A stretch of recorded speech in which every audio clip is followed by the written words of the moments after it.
And we are live and in living color. Hello, everyone. Hello, RG Rappaport. You like the stream? That's good. Everyone should do the same. Hello, Leo, or Lior, as Armin likes to say. Hello, everyone. For those who don't know me, my name's Guy. I'm a geopolitical analyst. I talk about Middle Eastern politics, Israeli politics, and in general, geopolitics, and I do it from an Israeli perspective.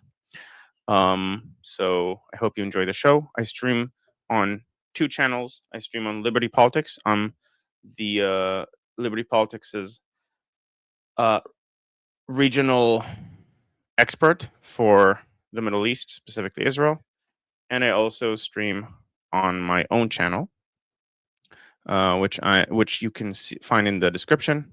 Also, in the comments, I just posted in the comment. So this is my channel. We're trying to get me to 1,000 subscribers so I can also get super chats on my own channel. And if you have any questions during the stream, feel free to put them in the chat. Most likely I'll see them. If you want to make sure I absolutely definitely see them, you can send them as super chats, and then there's no way I would miss them. Okay, so we've had a stream yesterday, and we talked about a bunch of stuff like the new Mecca agreement between Saudi Arabia and Turkey and Pakistan, and we might get more into it later today, but for now, I'm not too worried about it. It has potential for escalation, but as things stand, it's fine. We need to adjust to it, but it's fine. So what kind of adjustments would make it not fine? For example, the Hakan Fidan, who is the in all but name the successor to Erdogan, he is the Turkish foreign minister, and he said that he would really like Egypt to join the new accords. If that happens, then that's a different ballgame because now they have something on our border. Same with Syria. I see Syria as a more likely candidate to join. And he's saying there are some technical issues that need to be settled. After they're settled, there's no reason that Egypt will not also be part of the alliance. So that is also something to keep in mind. But until that happens, because so far Egypt has refused to join, probably because it's highly dependent on US, on the US fund. It gets a lot of money from the US to basically keep the country running and not have it collapse into a cluster F. Hello, Leora. You did not miss anything. Hello. I don't know how to pronounce this name, but thank you. God bless Iran, Israel, and the free world. Thank you. Okay, so that's what we have so far is a real brief summary about the Mecca agreement. But we have other geopolitical news. Israel's position among young people is a problem that needs to be solved. But meanwhile, it's actually surprising how strong Israel's geopolitical standing is becoming. So we have an alliance with Egypt. Serbia just announced that it will co-develop with Israel drones on Serbian soil, and this is already going to start with in September. Around the president of Serbia is saying that between the 15th and 20th of September of this year already, they're going to start the co-development. Okay. So Bobo came in with the first super chat. Bobo is always reliable with the super chats. Hey, Bobo. This, I can talk a lot about this. I can go really long about Yoam Khazoni, NatCon, supports Vance. Yes, this has been true for a while. I actually know Yoam Khazoni. I've been in programs, in conservative programs that are based on a lot of what he says. Um, I'm gonna keep you started. I'm gonna talk about this in a bit because this is a big, like, I have a lot to say about this. He does support Vance. A lot of us think that he is blinded, but by his prior knowledge of Vance, I don't know if Vance is like, okay. So they're both from the new right. So the right wing that is no, okay. So I'll talk about this later in the stream, but stay tuned. Also, there's a NatCon. I think there's a NatCon convention in Jerusalem later this year, or has it already happened? No, it's October 6th to 8th. NatCon is National Conservative Conference, and he's like the leading thinker. Yom Chazoni is an Israeli, and he is a leading thinker in conservative, among conservative philosophers and political scientists and philosophers. He's like a very leading figure, and Vance is part of that movement explicitly, and so he's a bit biased. We'll talk about it more later. Okay. Hello. Good morning, Koala. Hello, Daydreamer. Hope Bibi's still the front runner in the election. So we're going to talk about that as well today. Okay. Hello, Philip. All right. So, so that's Serbia. Meanwhile, Colombia has recognized Israel's rights over the Golan Heights, to the dismay of many Arab countries. I haven't seen the UAE. Conspicuous by its absence in condemning the decision was UAE, but I also could have missed it. But I looked for UAE and I couldn't find it. Like I saw the list of countries: Qatar, Saudi Arabia, Lebanon, and so on, the usual suspects. But I couldn't see UAE there anywhere. Colombia is only the second country to recognize Israel's sovereignty over the Golan Heights after the U.S. under Trump. Just real quickly, let's see if I can find a map so that you can understand what's the Golan Heights. That's useful to have. Okay, good. This will be sufficient. I'll keep this in the staples so I can always come back to it. All right.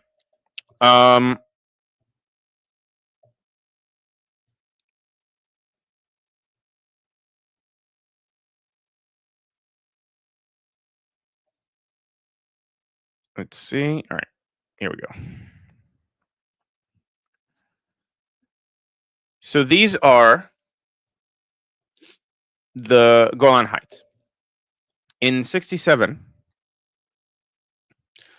Israel was attacked essentially by all fronts: Lebanon, Syria, Jordan, Egypt, and had a 6-day war in which it took over the West Bank, like the remainder of the West Bank that wasn't under Israeli control, was under Jordanian control. Funnily enough, it wasn't called Palestine at the time, and no one was thinking of giving it its own sovereignty as a nation. It took the Sinai Desert, the Sinai Peninsula, to the south of the country, and it took the Golan Heights from Syria. The Golan Heights also include a tall mountain called Hermon. And so there are strategic reasons to take control over the Golan Heights. And so right now Israel controls the Golan Heights along with a Druze population that lives there. This area has been under dispute because Syria has never given up this area. They just weren't able to take it back. The Druze there, historically, have had a mixed view of whether they consider themselves Israeli. One of the reasons, though, is because they were afraid of considering themselves Israeli, and then if this was like given back to Syria under some peace accord, then then they identified as Israeli, and they'll probably be slaughtered. And the more time passes, the more comfortable they are with considering themselves Israeli, especially under the current Syrian regime that has slaughtered the Druze in Sueda. And obviously, as expected, the media silence was deafening, because no Jews, no news.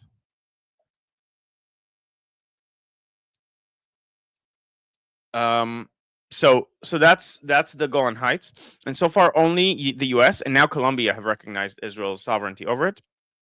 Colombia is also going to put an embassy in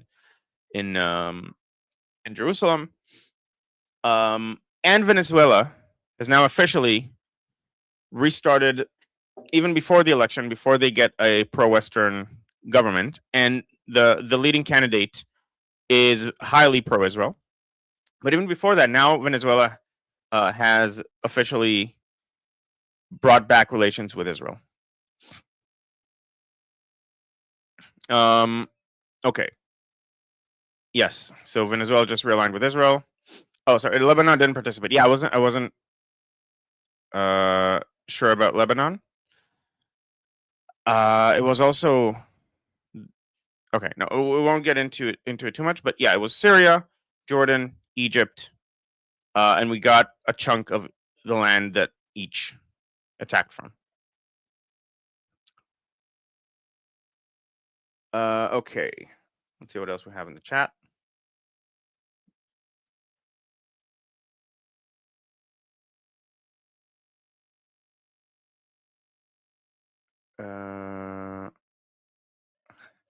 Stop Maju from another point of view. Hello, Gargamel. I'm not sure we have a different point of view, considering you said you're thinking of Erdogan's new party, or maybe Lieberman, because that's basically where I'm at. I'm going to vote for. So okay, so we're going to talk about that. Actually, let's talk about it now. So that was the foreign relations. Okay, one more thing about the foreign relations. Syria has also now reached an agreement with Russia about the Russian bases in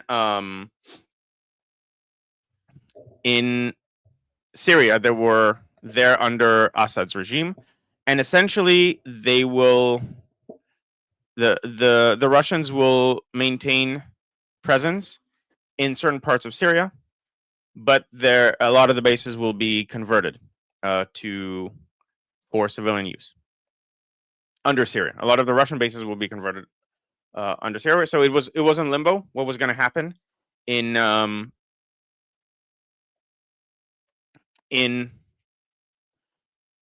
like with the Russian forces there, and now it seems to be settled, at least somewhat. Okay, so we said that the election just flipped on its head. That's the promise of the stream. I'm gonna explain why. Let me bring up. So if you've been a long-time viewer of my streams, you will know that this is not okay. I'll just share a window as opposed to a tab. It's gonna make it easier. Okay. So this, I took a poll from July. Not enough. Not enough has changed in the polls to warrant making this again. The numbers are around the same, give or take a couple seats in either direction.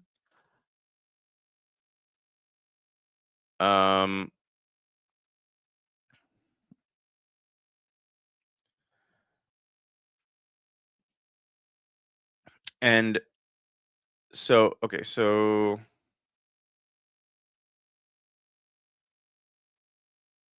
yeah, so now Freedom to Gargamel is saying, I'm thinking about Erdogan's new party, maybe Lieberman. And I said that, so this is 120, but there are things that are not present in this slide, namely the Unity Party. And this was before two such, you had one at the time, but someone who's highly unpopular, using the unity ticket, now we have three parties. We have you have the left-leaning unity party that is, it's for unity if neither side has the necessary number of seats, but if the left-wing side, or I mean it's a blended side, it has both right and left-wing parties, but if that side gets the along with the unity party, let's say they get 4 seats, and the other side, so in Israeli parliament you have 120 seats, and you need 61 to form a coalition. And so let's say the blue side that you can see here, that's like the left-leaning side, quote unquote. It's not really like, this is the only actual left-wing party in it. This is center-left, and these two are right-wing. If they manage to get, along with this left-leaning unity party, they manage to get 61, then they're going to form a government that way. But if they don't, then they're going to force a unity government.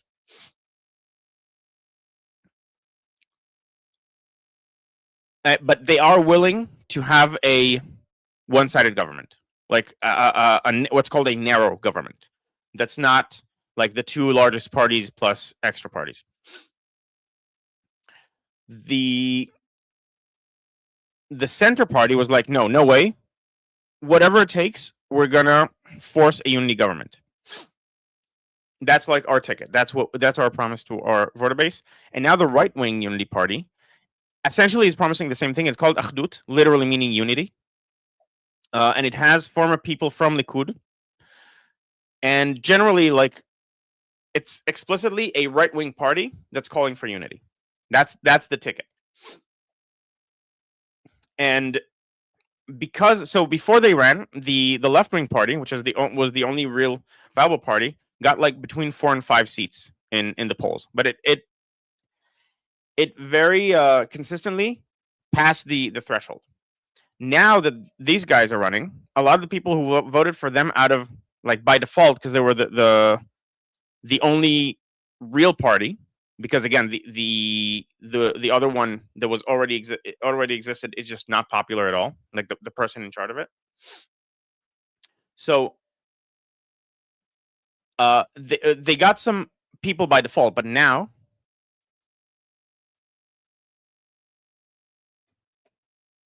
now because we have another party joining the mix, the right-wing party, that all things considered, ideally, like, that's the one I would vote for. But I'm not going to have to make that choice, because now they're all underwater. Now no one gets to the 4-seat threshold. And as a result, what's going to happen, there might be one other unity party starting up. I lean towards no. So there's 2 actors that still need to get aligned. One is Ayelet Shaked, a former partner of Naftali Bennett's, and the other is Sharon Eskel. But Sharon Eskel has apparently lied under oath and has really tanked her odds. She did a really dumb thing, and so I don't know. She might be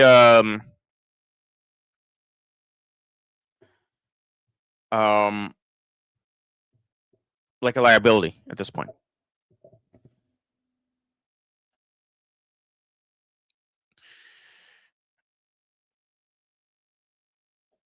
Okay, so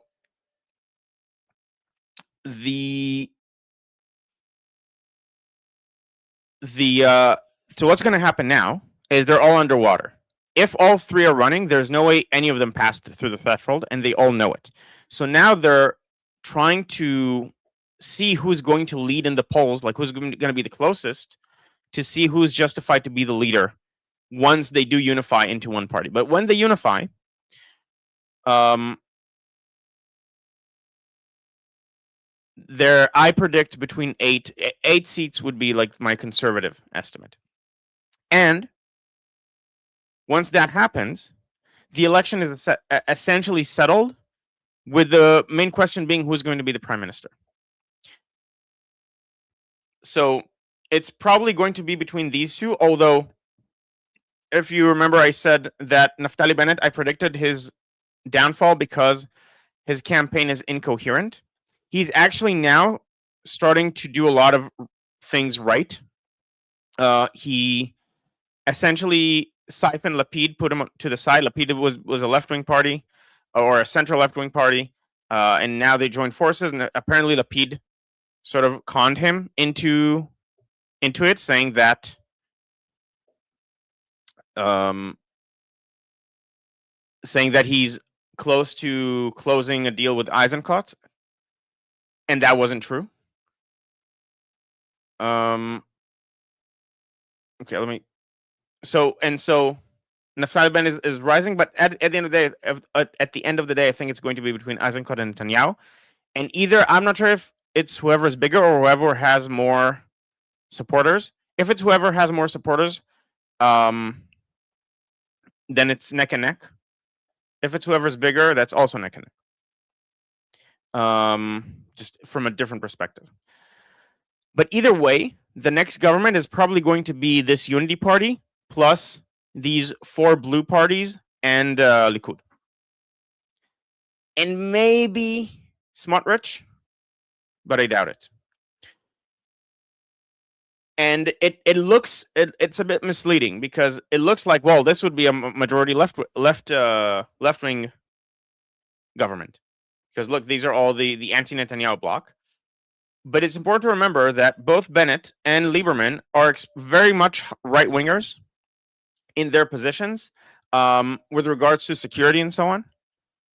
They will not go for a Palestinian state and a bunch of stuff like that. They did form a government with Mansour Abbas, who's the head of the Ram party, which is essentially the Muslim Brotherhood in Israel. But it was Netanyahu would have also formed a government with Abbas. Abbas was really positioning himself as a pro-peace figure that is trying to distance himself from the Muslim Brotherhood past.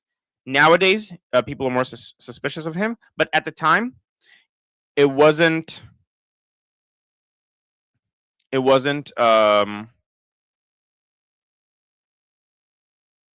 that obvious.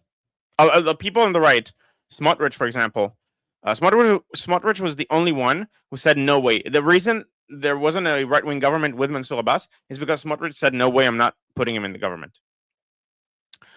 Even Ben Gvir apparently was for it.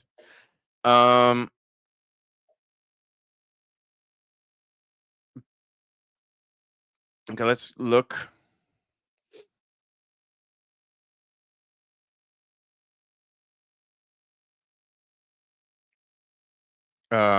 Let's look through the comments because I spoke for a while now. Okay. Okay, there's a lot here. 1 second.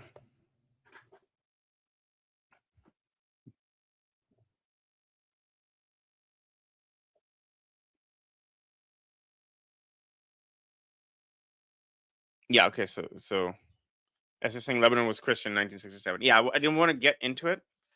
I mean, not all of Lebanon was Christian, but the Christians had more power than they do now.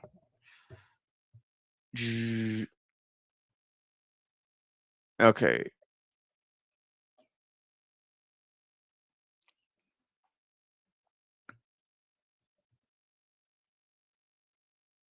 Okay, a lot of good questions. I'm going to get through them in a second.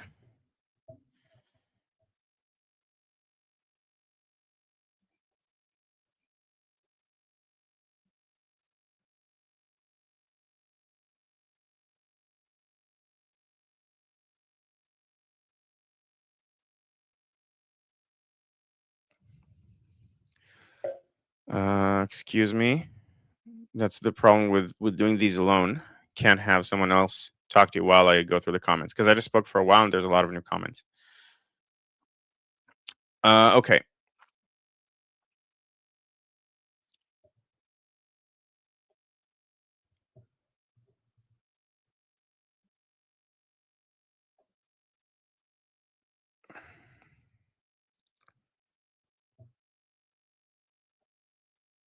Okay, so I have some good questions. I'm collecting them, then I'm going to answer them.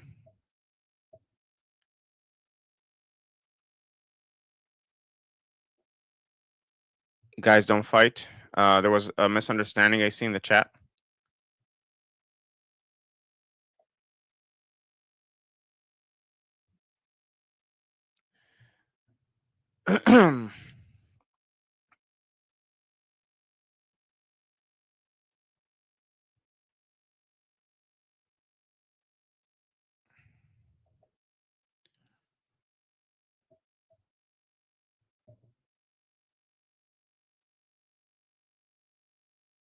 Oh, I see. Okay. All right.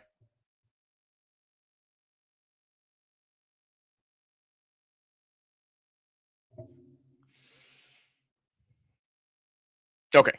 So I have everything that I need. So Lior is asking at a high level, what are the key main differences between Bibi and Naftali's platforms? Where do they differ? If you like explicitly, not a lot. They say a lot of the same things.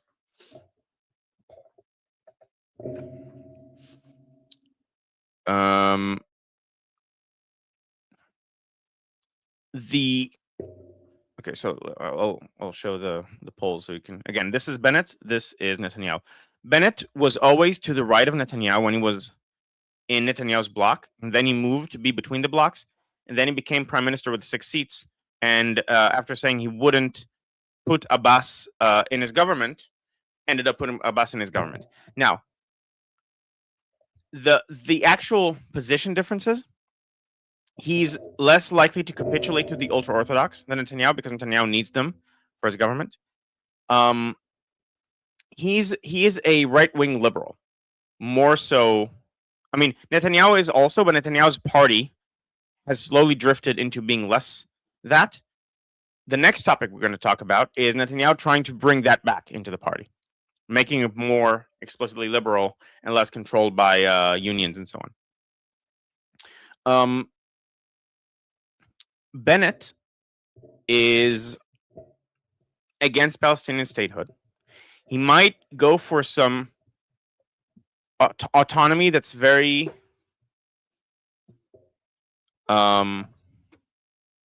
very reduced, the kind that the Palestinians would not go for in just in area A, for example, and then annexing area C. But like they're right wingers. They are right wing. Naftali Bennett is not going to form a Palestinian statehood. Okay, Rover and GTA, I will time you both out if you keep going. I saw your comments.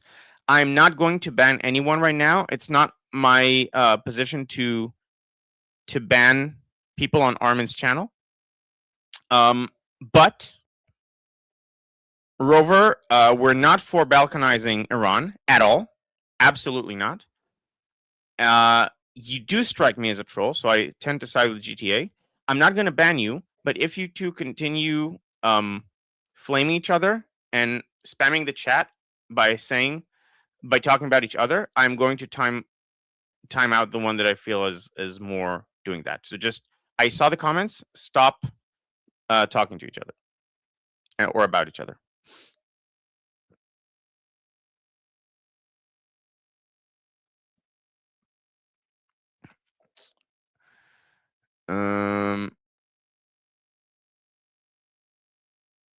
Okay. So we'll get to the Iran topics in a bit. So right now I'm talking about the Israeli elections.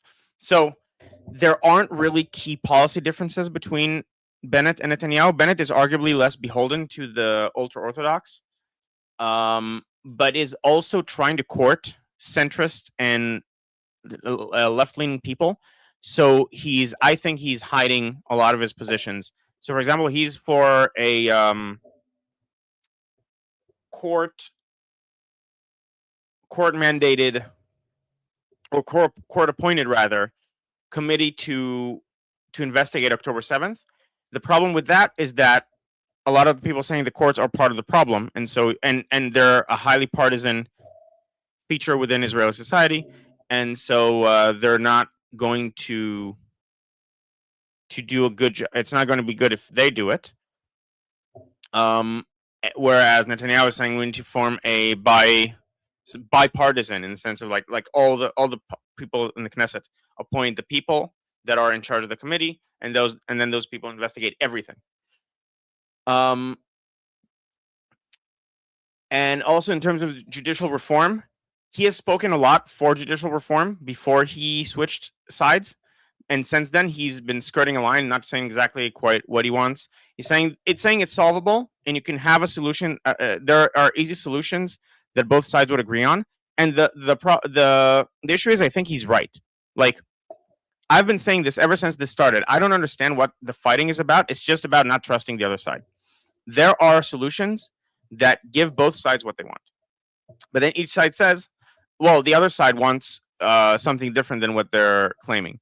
And there's actually, so just objectively, from the way I see it, the right wing, the people who tried to do the judicial reform in Israel, were willing to capitulate and compromise way more than the other side. The other side just wanted to make the government fall. Okay.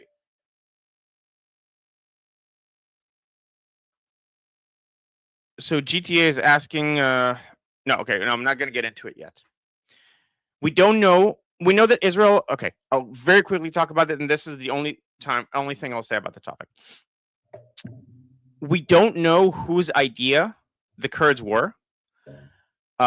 Even if they were Israel's idea, which again we don't know if it was the CIA or Mossad.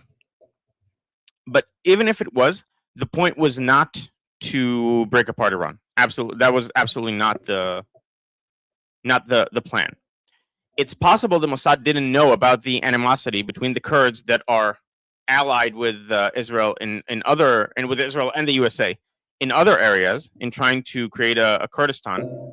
It's possible that they weren't aware enough of the animosity they have towards Iranians in general, and if so, that was a big screw up by Mossad, and could have been the reason that a couple of the people have been removed from their positions as a result. We don't know whose plan it was, but regardless, the plan was only to liberate Iran, not break it apart. Okay, for the 6-Day War, didn't the USA also help Israel? No. USA started backing Israel as a result of Israel's astounding victory in the 6-Day War. It was such a victory that they don't even teach it in military academies, at least in certain Eastern ones. I don't remember if it was China or I recently read this. And in the Far East, in military academies, they don't even talk about it because it's just like, what do we learn from this? This doesn't make sense. Essentially, there's no like military tactic that we can explain why it would lead to this result. The evangelicals came strongly on Israel's side as a result of the 6-Day War victory. So the U.S. support of Israel came only 20 years after Israel came into existence. Partially because before that, Israel was also left-leaning, like socialist-leaning, so it was teetering between the blocks, between the USSR and the West. Yeah, so I'm probably going to vote for Erdogan's new party, but as part of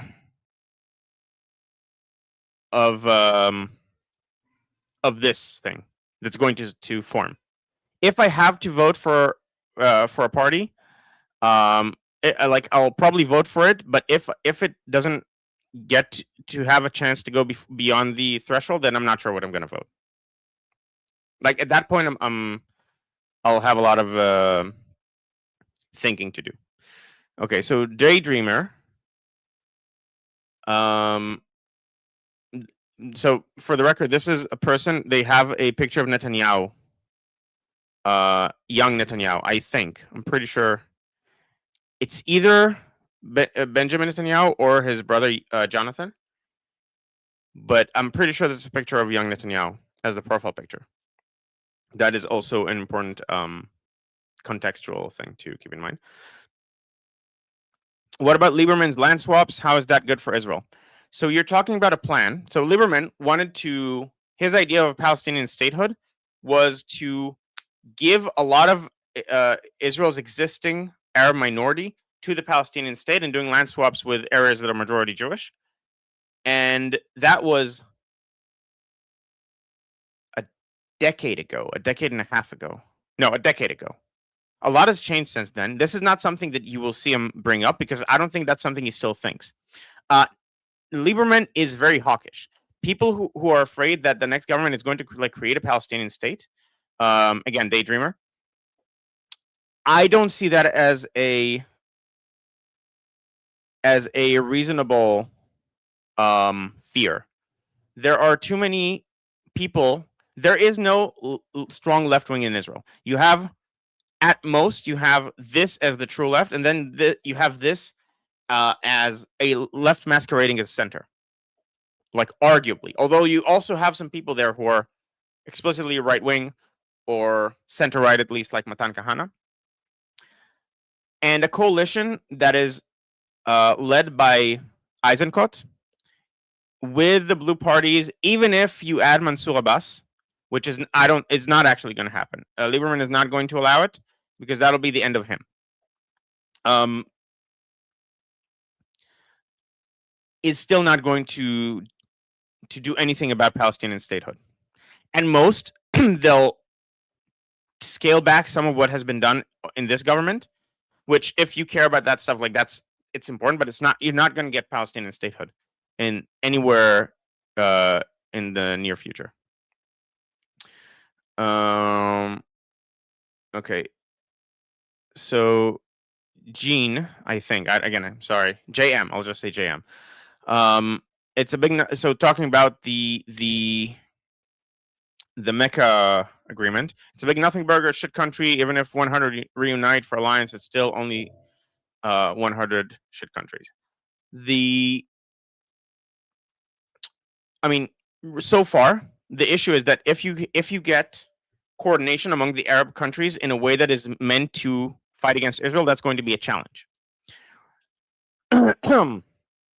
Okay, RG Rappaport is asking, what does this mean? Recognize sovereignty, again, talking about Colombia, over the Golan Heights. Does it have any real and/or legal meaning? Could this be the same as recognizing Palestinian state? It's the same as recognizing Palestinian statehood. It's declaratory. It's only relevant if a lot of countries join then. But right now, it doesn't. It just means that Colombia recognizes this. It's a symbol of how committed the new Colombian president is to the country's relationship with Israel. That's the important part of it. It shows just how pro-Israel he is. Okay. So okay, we talked about this. Israel, I don't think Israel is scared of the separatist groups.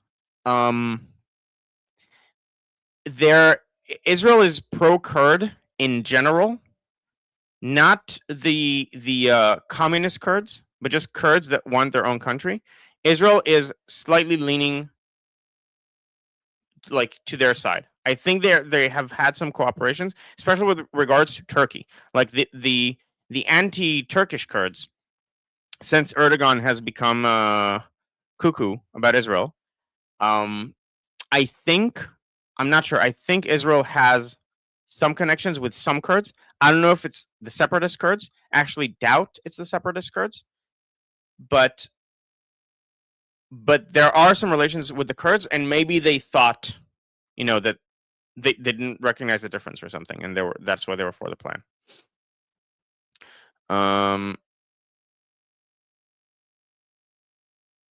Okay. I'll get to this in a bit. Gadi would sit with the Islamic Brotherhood. That's not true. That's taken out of context. He said he said he is not ruling out any party that accepts his framework, which is Israel as a Jewish democratic state, enlistment for all, and I keep forgetting the third one. But like something that has broad acceptance. I think it was investigating October 7th. Then he's not going to rule out anybody, but he also said at the same breath, I have not seen any Arab party come close to doing that. So far the answer is no. Okay, what's their view on Judea and Samaria and Gaza? They were to the right of Netanyahu. This comment came when we were talking about Erdogan and the new Unity Party, the new right-wing Unity Party. They have always opposed disengagement from Gaza.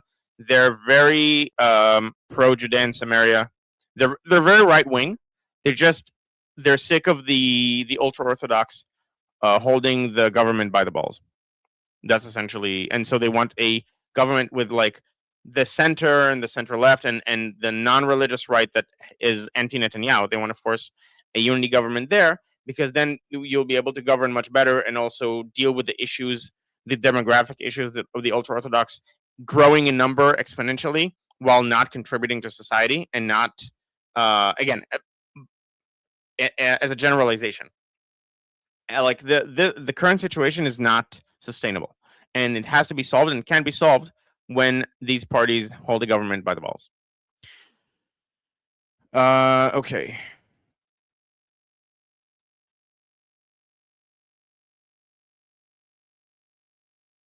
Yeah, so Freedom to Gargamel is agreeing with me. You guys don't understand the social cost here. The ultra-religious, the ultra-orthodox is, he means, parties are outdated and causing problems. Yes?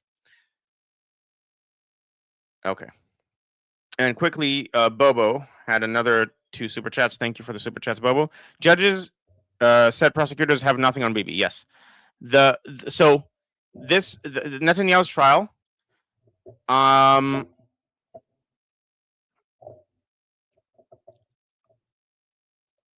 3 years ago, the judges said, listen, after the prosecution rested its case, the judges said, listen, you should give up on the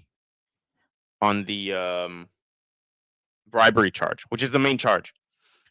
There's no case here. And then the prosecution said, no, we're going to prove it during the defense's case, which is ludicrous. The defense's case is meant to bolster the defense. So it's not. They just wanted to waste time, or hoped that to get a plea deal at some point in the middle. I think they knew their case has collapsed. They never expected it to get this far. And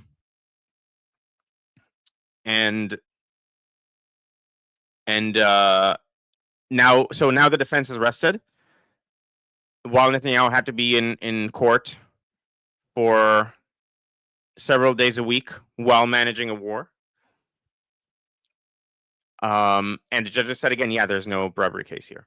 So the prosecution has a lot to answer to. There are really deep problems within the Israeli court system that need to be resolved. Even putting aside anything about the judicial reform in terms of the balance of powers, there needs to be a cleaning of the house. And but was also saying, please live stream the Israel election again. So thank you again for the super chat. This is something I'm very likely going to do. I highly doubt I won't do it. Okay, so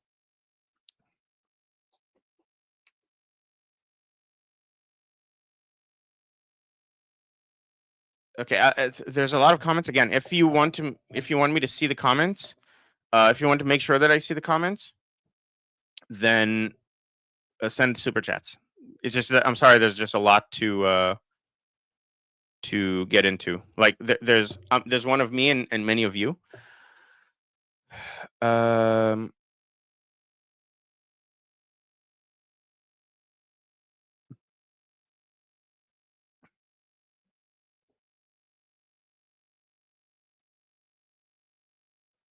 Yeah. So Gargamel. So you said my Jew from another point of view. I really and increasingly don't think we have different points of view. I completely agree with this. In Israel, you need to watch at least 3 channels at once. Propaganda is terrible today before election. It sucks. It's terrible always. The channels, it just the bias becomes much more palpable during the election, but it's always there. Okay, so Rover is asking, Guy, in the U.S., the polls bias down conservatives by about 5 points. Is this the same in Israel? Yes. I mean, yeah, it is. I can go longer, but the it will be long. The longer answer would be yes. Consistently over the last, I think, decade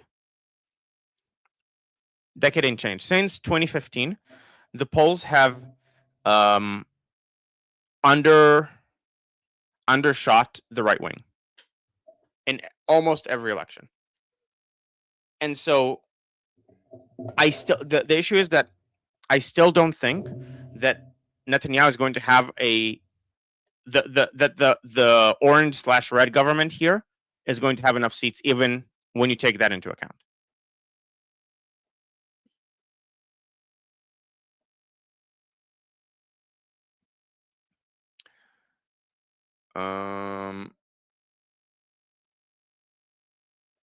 Oh, so Shauna's asking a good question. Okay, this is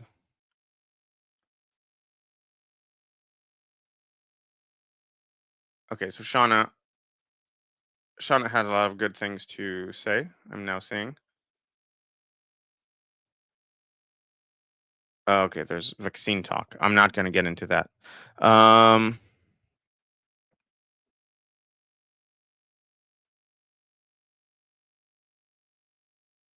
Yeah, so Sean is asking, is this channel 12 in Israel? Yes. So I think this is underselling the right.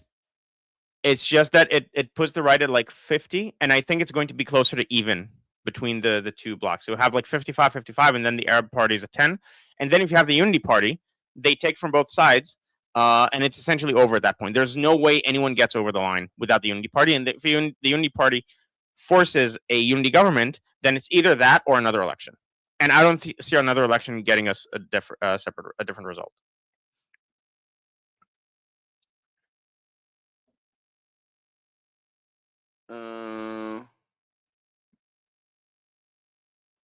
Okay, oof, there's a lot of.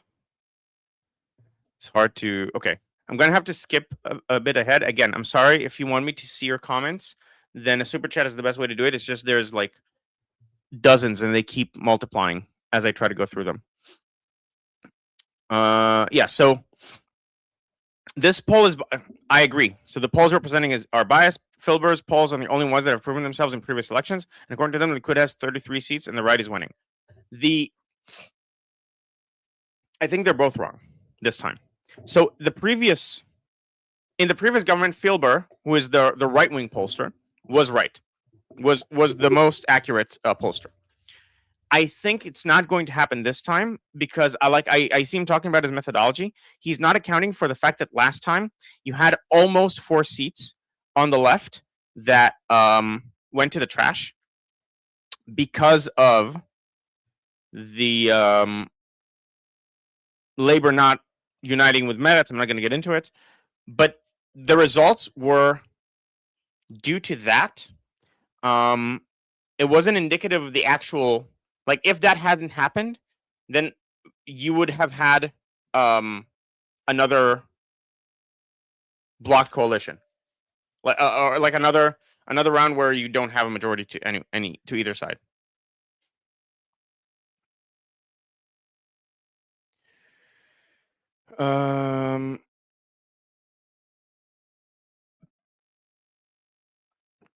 Okay, so Filber again.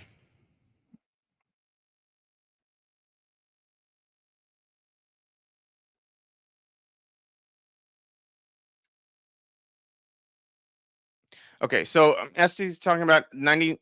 The U.S. didn't help Israel in the war. That was the. So like in '66, we weren't as clearly on the U.S.'s side as we are now. The tide started to turn already, but as far as outright support, this agreement is the U.S. will not sell high-tech aircraft to Muslim countries. Which, okay, but this was a year before the war. This would have not affected the war. The U.S. wasn't part of the war at that point. Which that's what I'm saying. Okay,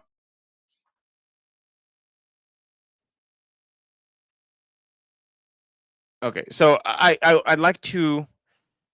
There's a lot of alarmism. We are going to eat so much shit if the left will win. The left is not going to win.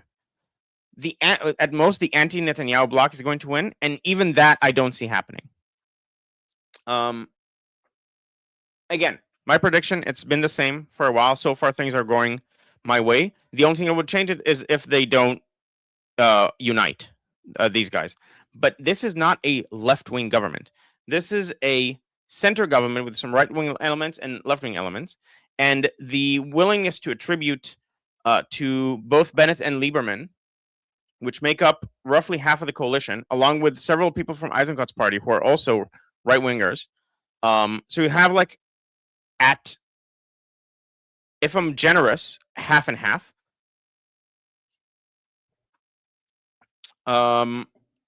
It's not a left-wing government, and they're not going to create a Palestinian state. That's not going to happen. That's election talk to get people to the polls, because you need to be scared to get to the polls.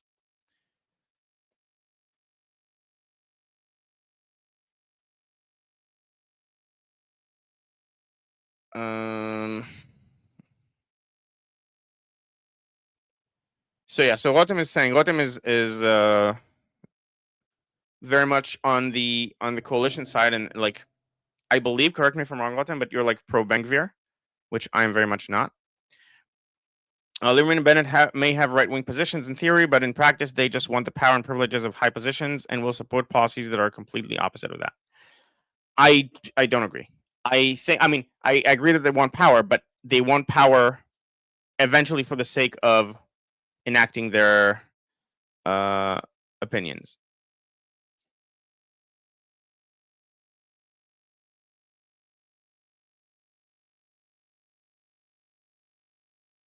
Yes, and Bobo. Okay, so Bobo and Rotem see eye to eye usually.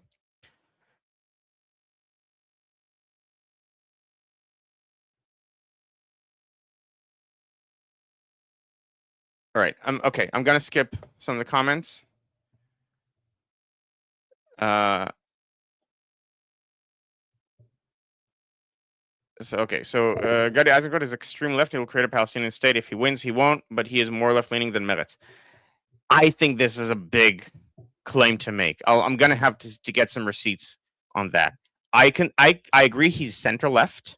Like he's left leaning from center. But saying he's more left leaning than Meretz, that's a huge claim to make. And if you want me to take you seriously, I'm gonna need some receipts, buddy. Okay, so what I'm saying, I'm not against Ben-Gvir, but I vote Bibi. So I wanted to clarify so that I don't say something like I don't misspeak or claim wrong things about someone. That's 11 too short for Netanyahu, yes, but this is also probably underserving the right. So the right probably has more than this. I predict that without the Unity Party, it's around 55-55, with the Arab parties taking the remaining 10. That's my prediction. And the Unity Party, I'm not sure who it gets it from more, but it's going to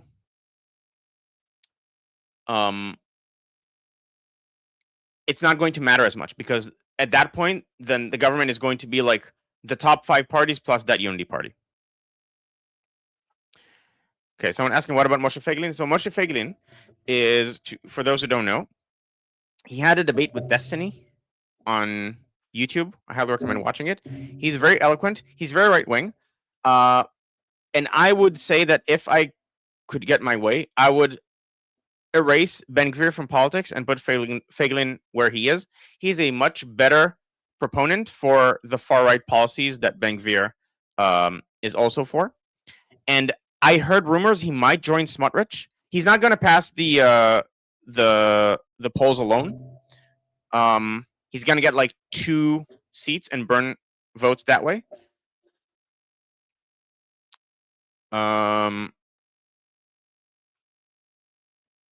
Yeah, Feiglin is throwing a vote to the void.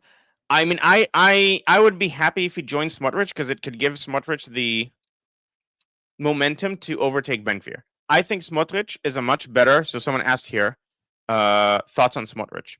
I think Smotrich is a much better representative of the far right in Israel than Ben-Gvir.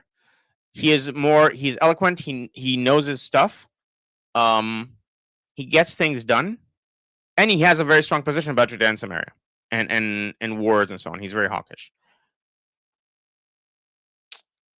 So someone said Feiglin is insane, and then Gingersaurus is asking what's insane about him. I don't think he's insane. He is eccentric. He went on a TV show one election cycle and was probably a bit too wacky for what's good. He was trying to get viral at the time, but he's a libertarian. He's staunchly libertarian, and he has very strong religious views about what Israel should be. But those views are also affected by his libertarianism. So, like, he's religious, he's for building the third temple and stuff like that. But at the same time, he wants a small state, and he doesn't want to impose his views on, for example, in the education system. And he has very right-wing views.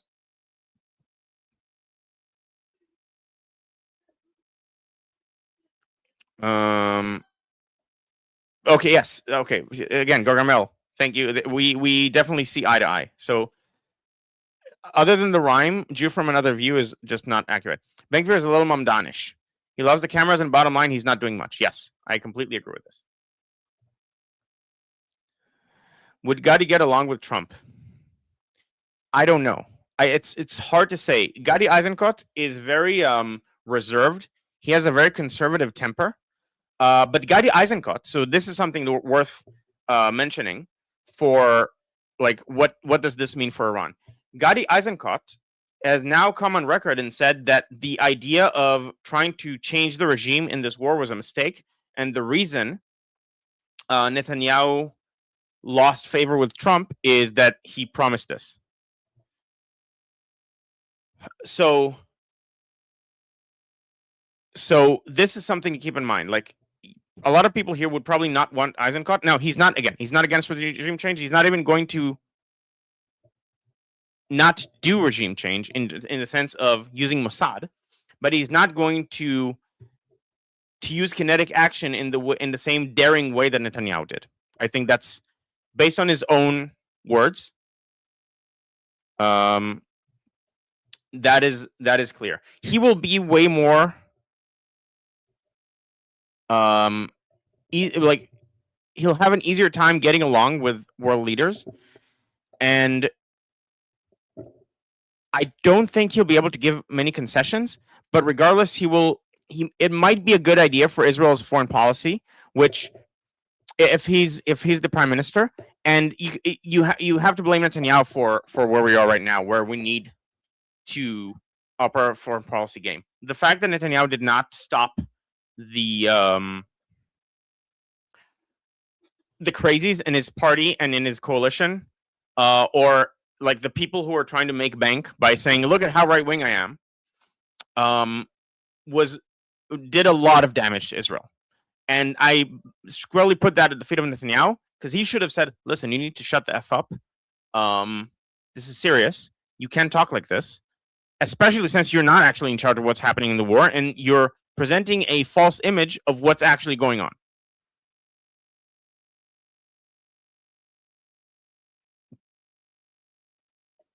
So Rover is asking, what's the worst case scenario? Which candidate would harm Israel? I'm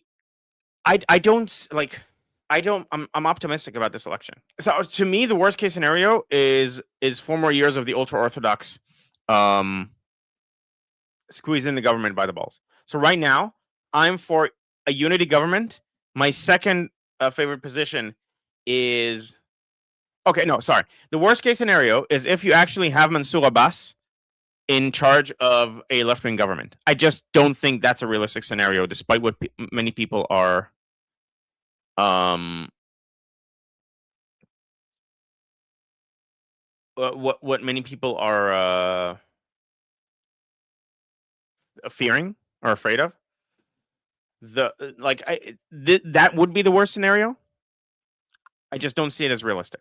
I do see realistic the scenario of this government, 4 more years of this government.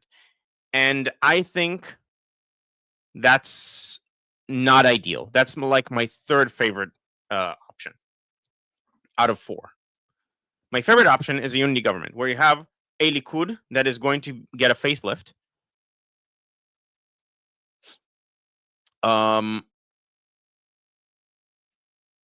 With these parties.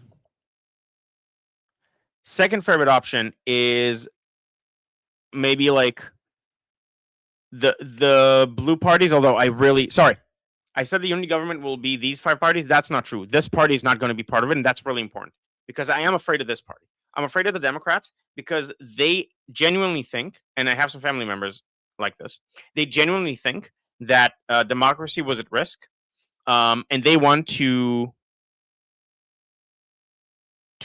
close down media channels and want to fire some people from positions. Like they want to clean house and reimagine the state in their image, in their 10-seat image, their highly minority opinioned image. And so I'm afraid of them getting too much power. That is something I'm afraid of.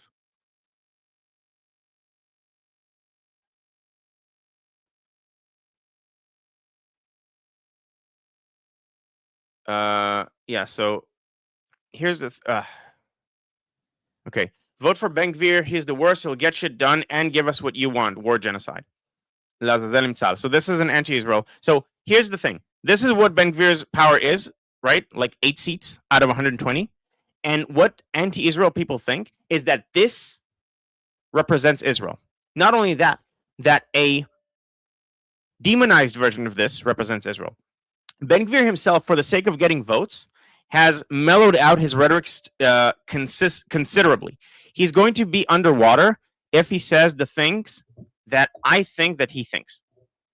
Meaning, my opinion is that Ben-Gvir is trying to hide what he actually thinks because he knows most of the people in Israel would not accept his positions, and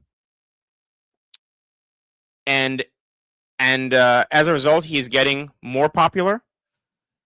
But if you look at anti-Israel people, they think that this is Israel because of skewed media, because of derangement. So in yesterday's stream, we talked about derangement, literally believing things that aren't true, and believing in them strongly. And because of manipulation by Qatar, the regime in Iran, and China. So this is such a minority opinion in Israel. The far left is stronger than Ben-Gvir.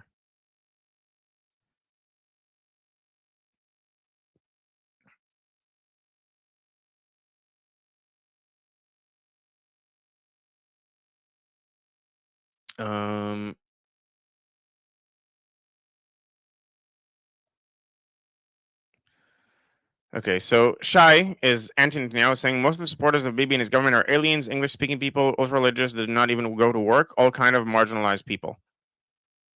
I maybe aliens is a mistranslation. I don't know what you mean by that. Like I assume you mean foreigners.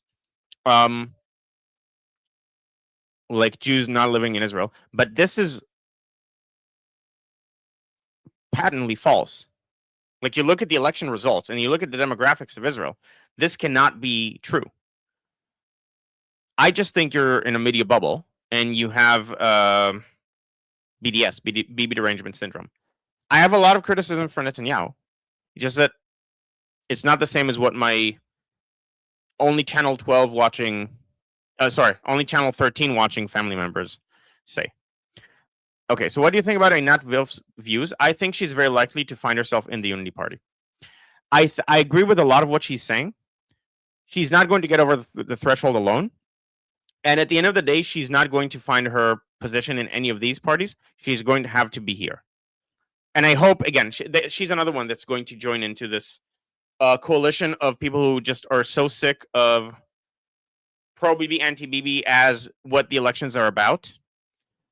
Yeah. So Shauna's saying, I'm American. I think Israel needs a new face. In theory, yes. It's just that that face also has to be competent, and the jury's still out on Eisenkot.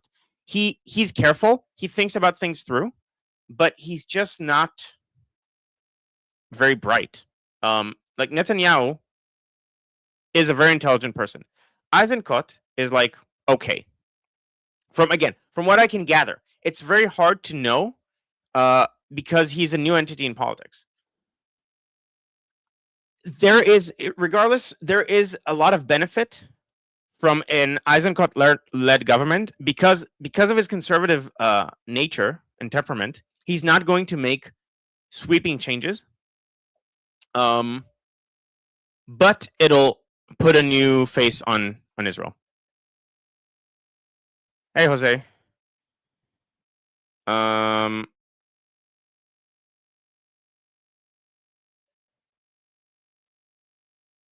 Yeah, thanks for dehumanizing BBs. Yeah, so this is, I assume, aimed at Chai.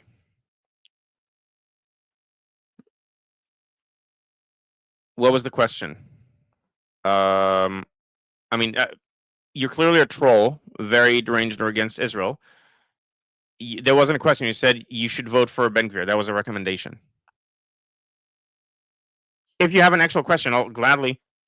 Oh, so do you think there should be a two-state solution? Okay, that's the question. All right. Here's what I think.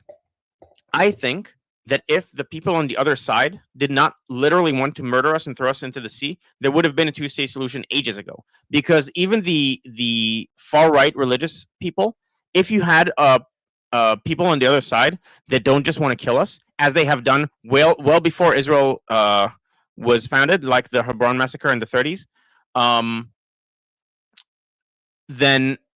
then you could have had an arrangement where you have like special privileges to the people from the other nationality where they can go visit their holy sites and so on and things they care about in the other side's border.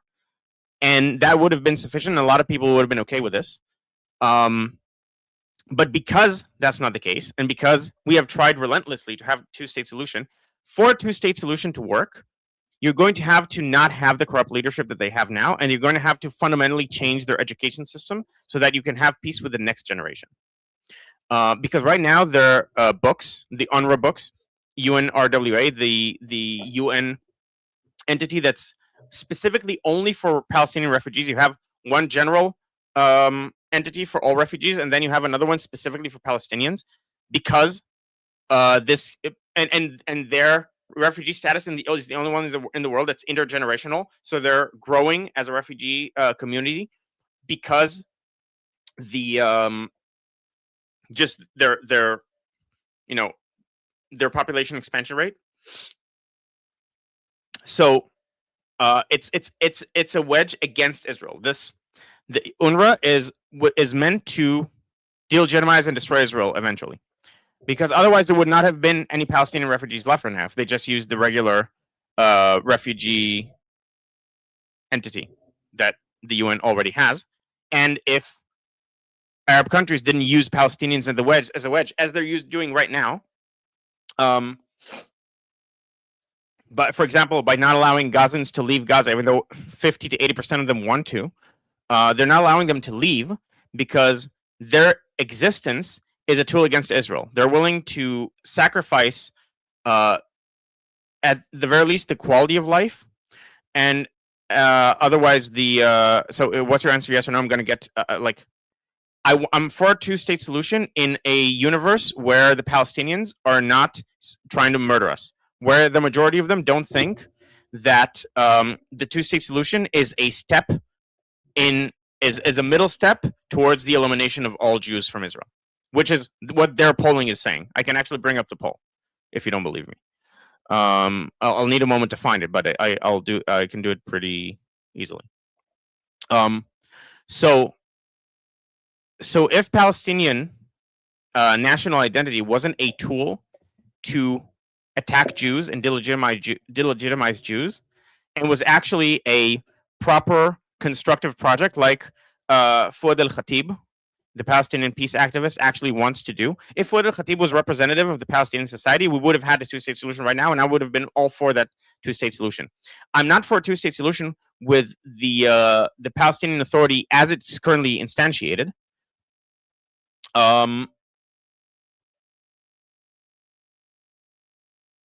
Okay, you're not actually engaging with what I'm saying. There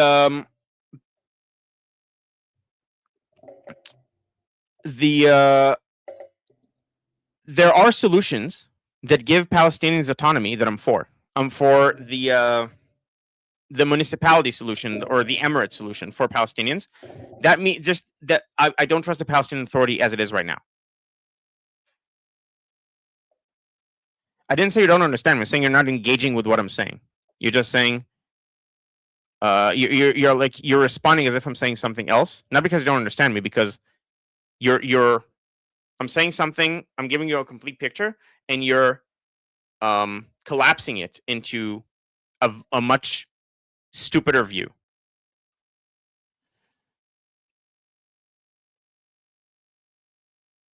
So Rover is asking, as an American, can I donate to Smotrich campaign? I actually don't know. I don't know what the status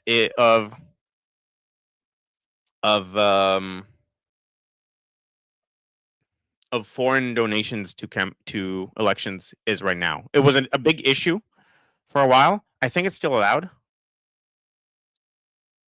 See, there you go with the extras. Yes, because I can't answer your question as put because it's a dumb question. Are you for a two-state solution? Well, yes, but I have to contextualize it. I'm not for a two-state solution with what the Palestinian Authority is right now. I'm for a theoretical two-state solution if I feel like the entity on the other side isn't just there to try to murder me and bide its time until it can do it.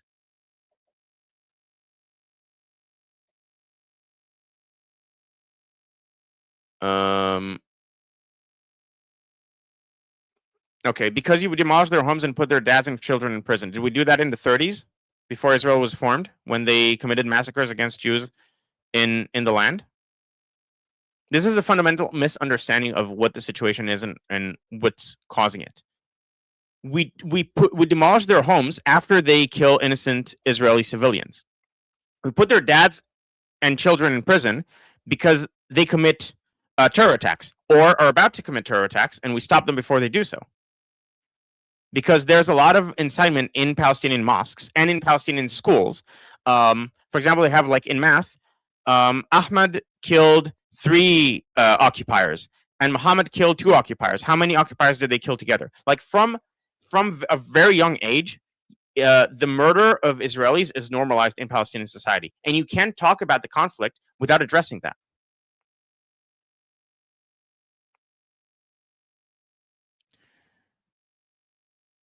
Okay, so are you for a two-state solution? Put the other side's border. What do you mean? Both sides are theirs. Are you for a two-state solution then?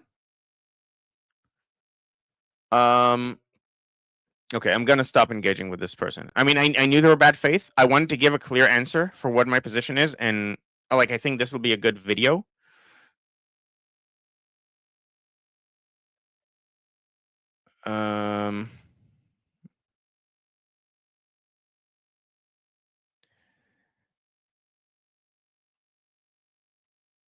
So Marshall is asking a very good question. Do you think you can educate the people of Gaza to agree with what you did to them?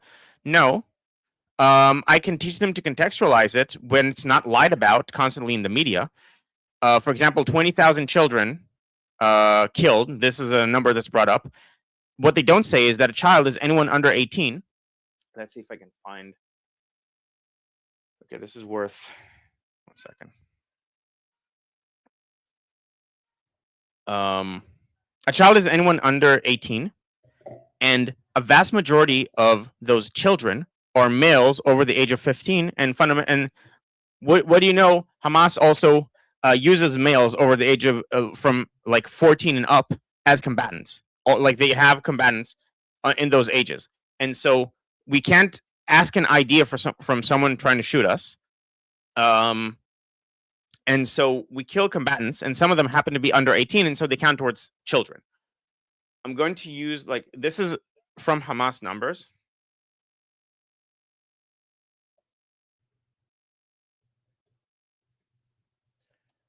Hold on.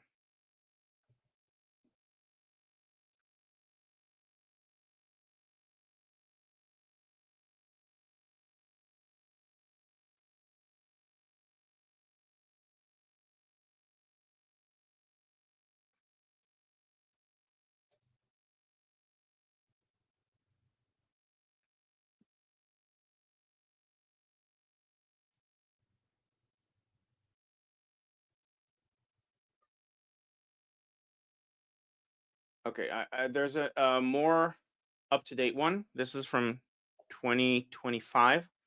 And to find the more up-to-date one, but it's essentially oh, and now okay, the post isn't opening. Damn it! 1 second.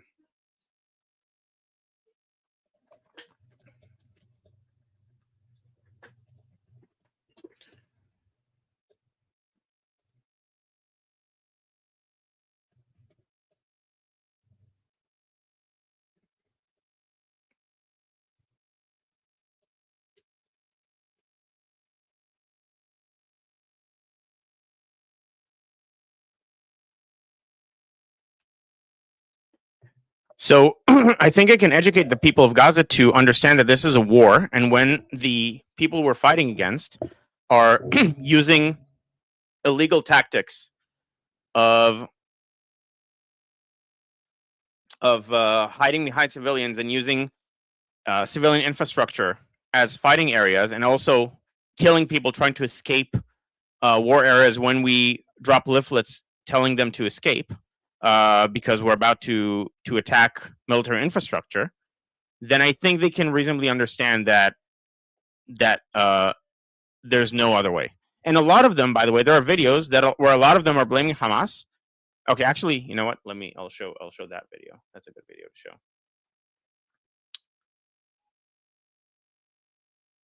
Hold on.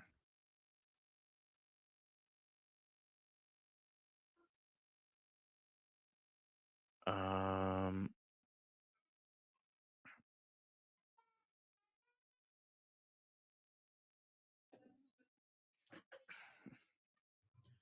let's see if it's this one.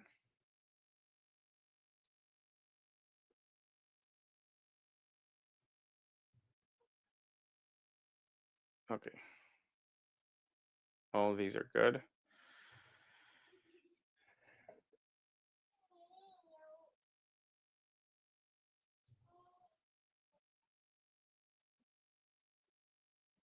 Okay, I'll show a bunch of these. This is not what I meant to talk about today, but now that it came up,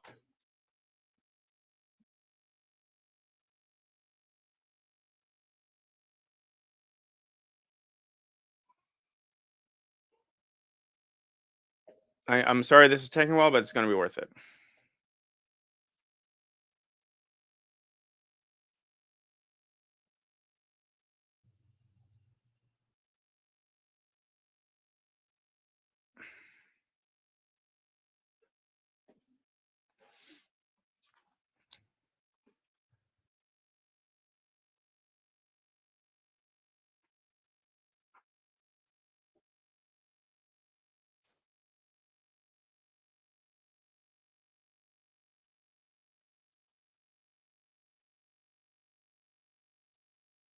All right.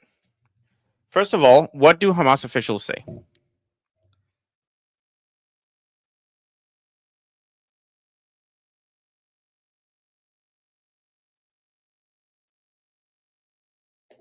Can you let me? Do you have audio?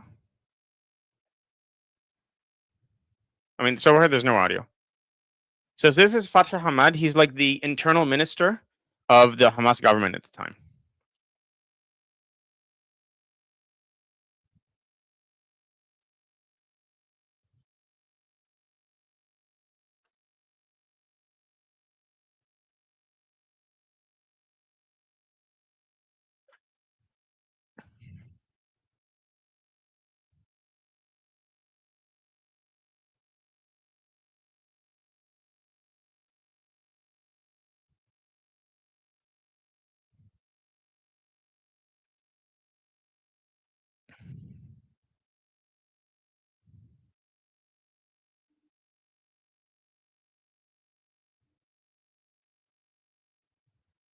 Okay. Any questions? This is the Hamas strategy. This is Fathi Hamad explaining in detail exactly what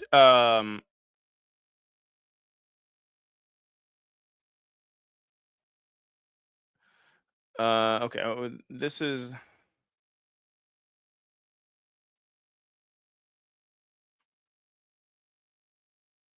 by the way.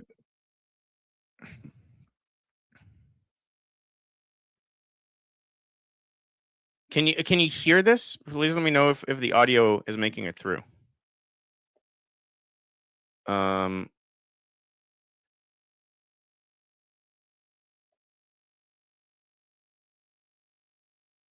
so this is a woman. She had she has 4 children. They all died. She's proud of them. We're willing to sacrifice more. So they're sacrificing their own population to delegitimize Israel. No audio and video. Okay. So 1 second. I'll quickly take care of that.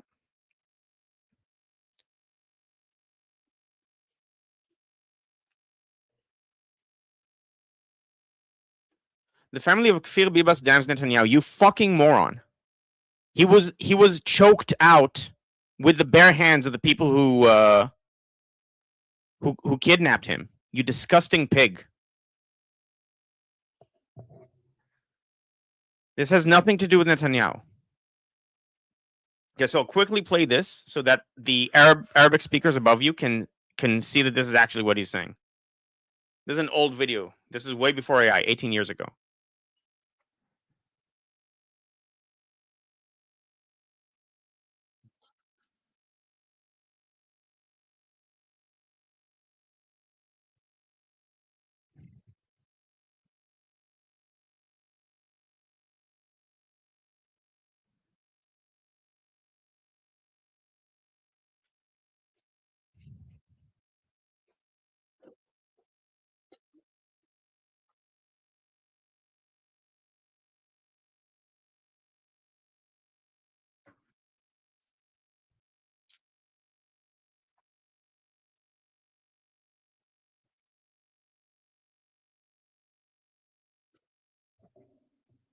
So a lot of the trolls here, I know, speak Arabic.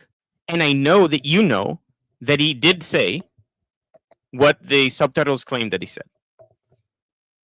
This is the Hamas strategy. And here's the woman again.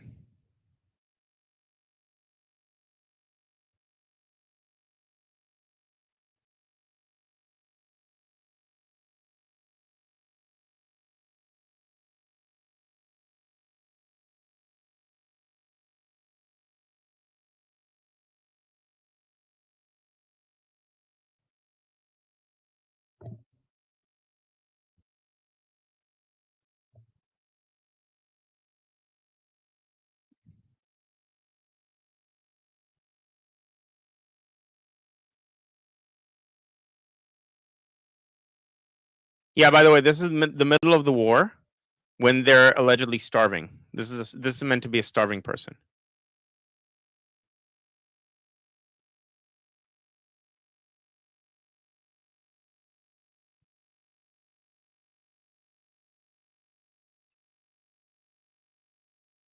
So again, a lot of you, and don't try to pretend that this is mistranslated. I speak Arabic. I know exactly what she's saying. Um, let's see if I have.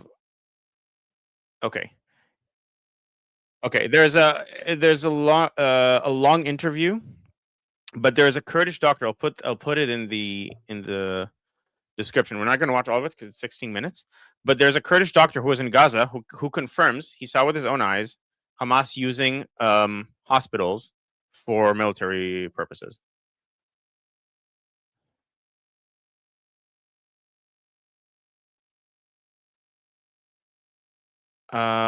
Wait, were you not able? Oh, you still can't hear it? What the fuck? Sorry.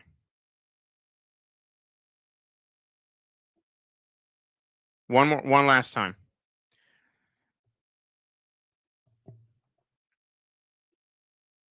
Okay. So I'm gonna play one last time. Now there should be audio.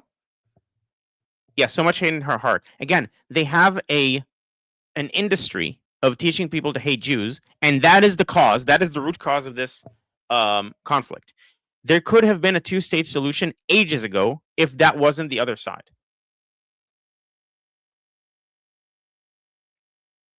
Okay, I'll play one last time, so now you can hear it. ولا يعلمون أن الشعب الفلسطيني قد طور من موته ومن بحثه على الموت تطور لموته والبحث على الموت.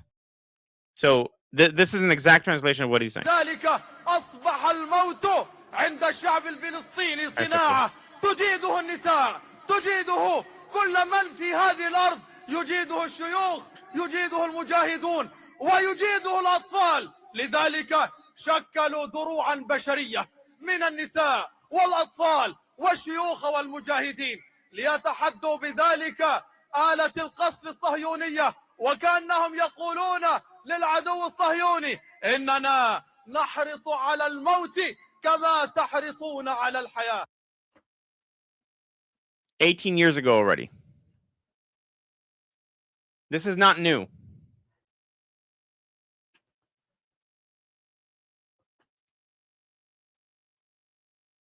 So Egypt and Syria plan to lull Israel to sleep and then attack. I'm shocked you missed it. I talked about it yesterday. It wasn't. I mean, unless it was now stated that there was Egypt and Syria. I definitely knew it was Syria. Like that was obviously going to be one of the countries. Okay, so Sapir Zakin, can I get summarize what happened? I was just talking to some trolls and proving to them that Gazans are fundamentally trained to hate Jews and hate their own life and put their own life on the line to make Jews look bad. That's basically what happened. Yeah, they can say it publicly in Arabic because the audience isn't that bothered. See, Syria, Yemen, Sudan, we're teaching the 1 million plus dead Arabs. Who's teaching the 1 million plus dead Arabs to understand there? Yep. Again, the 70,000 in the Gaza war is such a drop in the bucket compared to what's happening daily all across the Middle East in Arab society. Yeah, I just want Bill Clinton on the topic. He was very involved with trying to get peace.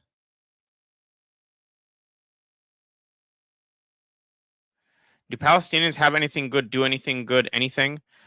I mean, depending on who, some Palestinians, yes, but unfortunately, as a society, they're stuck in a victim mentality that's pervasive all over the Middle East, by the way. It's not just them. And so some of them, so they had some good people within the Palestinian society trying to improve things, like Salam Fayyad, but because he wasn't as corrupt as the rest of the Palestinian Authority, they had to get rid of him. So it's not about individuals. It's about right now the Palestinian Authority has a structure that incentivizes bad faith action and sacrificing the population for one's own gain.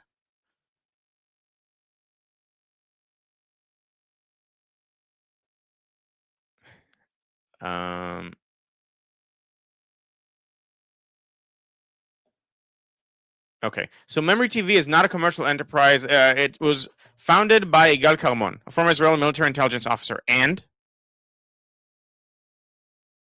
yes, they collect clips and they translate them. Do you speak Arabic? Do you speak Arabic?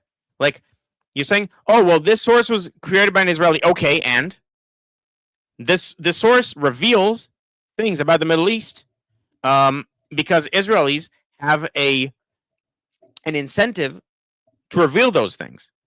And is the translation wrong? Again, I speak Arabic, so don't try to fuck me. Is the translation wrong? No, it's not wrong.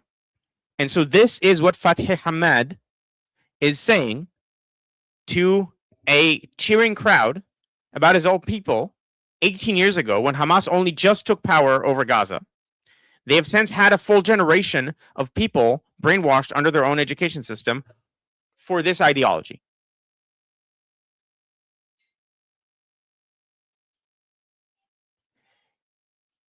The translation is correct. It's very accurate. This is he's speaking like Wusta. So like it's very easy to understand to any Arabic speaking person. It's actually not even Wusta, it's full on Fusha. So if anyone who's slightly literate in Arabic should be able to understand this, that this is a direct translation of what he was saying. Okay.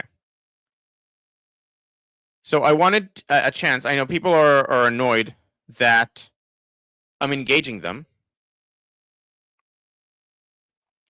I'm gonna stop now. Yeah. I wanted a chance to on stream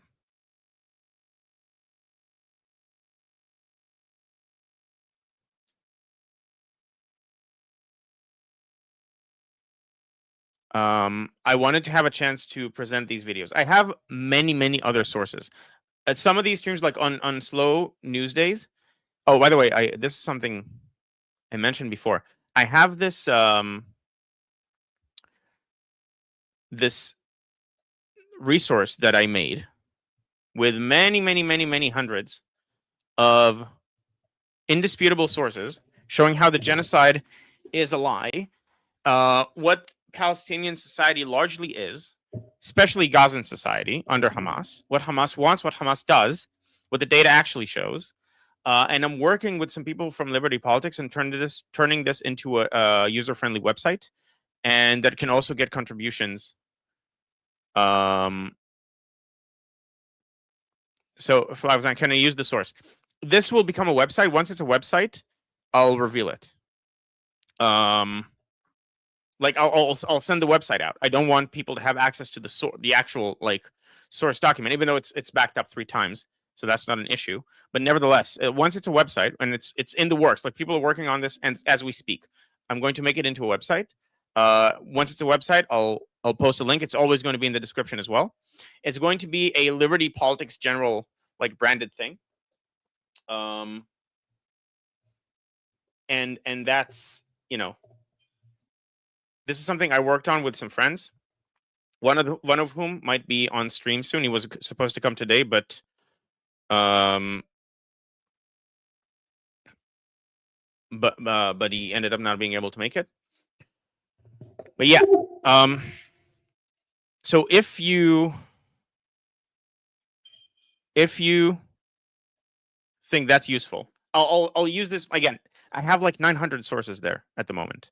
Not all of them are already on the table, but some of them are like just waiting for me to upload it once I have the time. I'll probably use AI to do it at this point. But if you're interested, follow my channel. If you want to do group discussions, I have a group discussion every Tuesday. You can ask me questions live. If you can go past 6, I can join then. So Sapir, my sometimes co-host, I can't, like, I don't want to run over Armin and Monkey's stream. By the way, this is Monkey. Does great content on the Americas. Also, this is his channel. And he's gonna stream live with Armin at the top of the hour. So I'll finish a few minutes before. Yeah, follow and click the like button. Thank you. So this is Monkey's channel.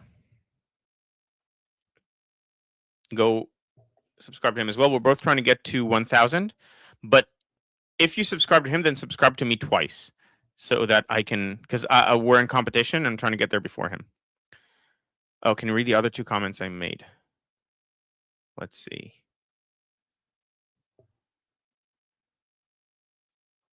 I found one. Oh, and then people. Okay, so talking about like, are there good Palestinians? Okay, I'll get to super chat soon, and then I still owe you people something. Okay. I know some good Palestinians. They describe how hell it is for them because of their own society. Yes, that's usually what happens. They understand their own issues. By the way, again, this happened last time as well. If you hear yells in the background, that's my adorable daughter calling to me. I'll go to her in like 20 minutes. Yeah, so Roman Vikings is making a good. So if you subscribe twice, you actually unsubscribe. So don't press the subscribe button twice. subscribe once, then create another channel and subscribe again. No, so the button changes. Once you subscribe, the button changes. It's no longer just like you have to press it. Okay, I'll show you. I'm now subscribed to Monkey, as you all should be. Clicking this again is not going to unsubscribe me. I have to explicitly unsubscribe. So it's not just pressing it twice is going to do something.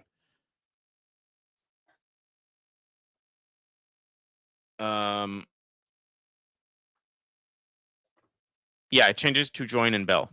Like it's not that easy to unsubscribe. You have to explicitly want to do it.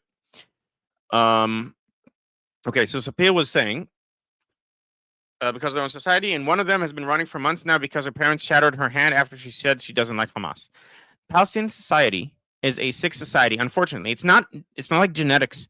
It's a corrupt brainwashing that they have been going through for several decades at this point to consistently be victims and not improve their own situation.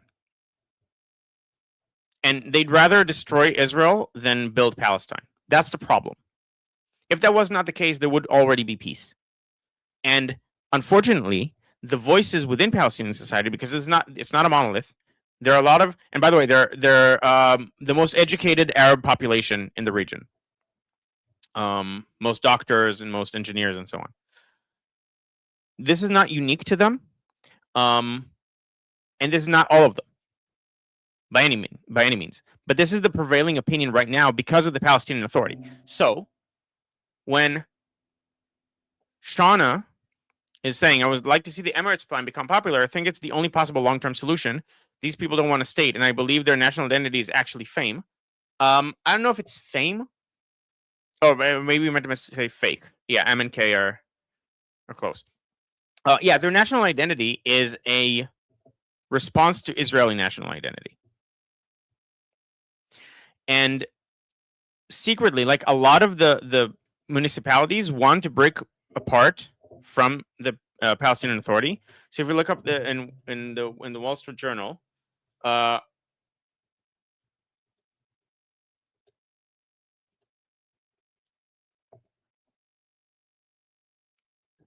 last year, this is also good to have as a staple.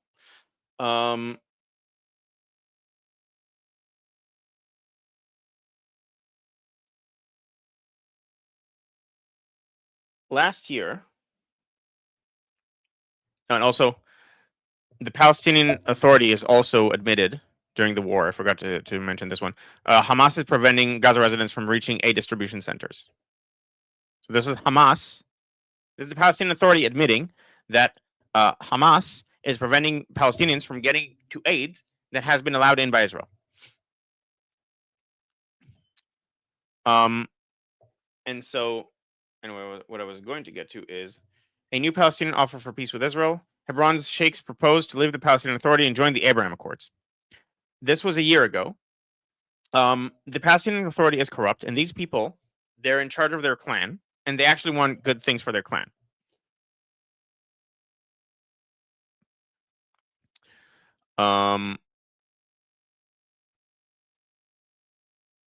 And so this is long-term. This is the best solution I know of that is beneficial to Palestinians as Palestinians because they get their governance comes from close to them. They have autonomy. Oh yeah. So Sapir's asking, did I see the new UN famine report that shows that Gaza has the same level of famine as Germany? Yes.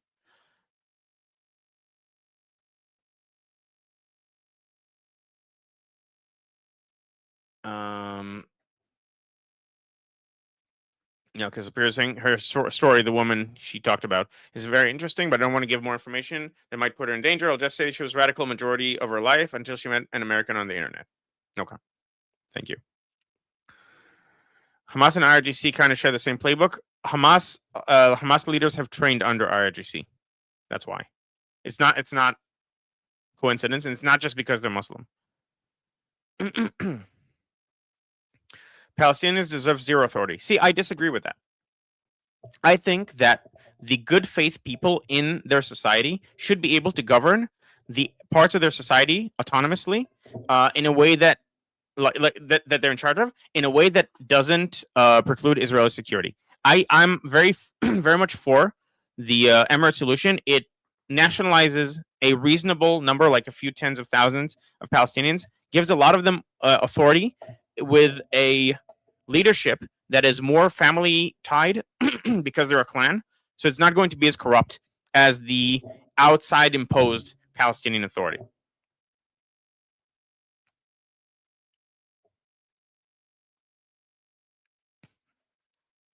So Aaron is asking, is it true that Hamas purposely builds tunnels under schools and hospitals and other civilian buildings, essentially using their people as human shields to further their victim narrative? This is very true. I can find another source here.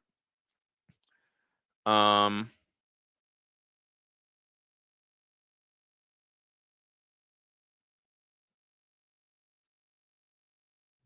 on.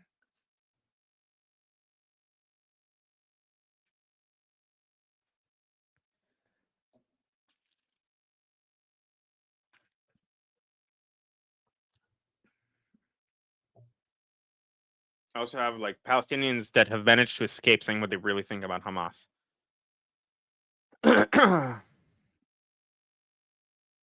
Oh, okay. This is what I wanted. Right. Here's what the ordinary Gazan thinks about Hamas when they're allowed to speak.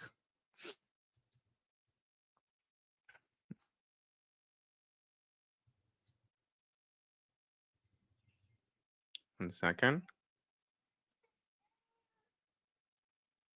There's a journalist who wrote well before the war, said that, like, someone who's anti-Israel said that Hamas built tunnels under all civilian infrastructure, so that there's no way Israel will be able to destroy the tunnels because that would collapse the whole neighborhood. Yes, but if you allow them building it under neighborhoods to prevent you from destroying them, then that means that this tactic works, and they'll keep doing it. And you won't be able to deal with it. Eventually, you'll have to do it. So might as well do it now. Eventually, you have to do it because it's either that or you die. And so you have to just do it now before they keep doing it more and more. I'll try to find.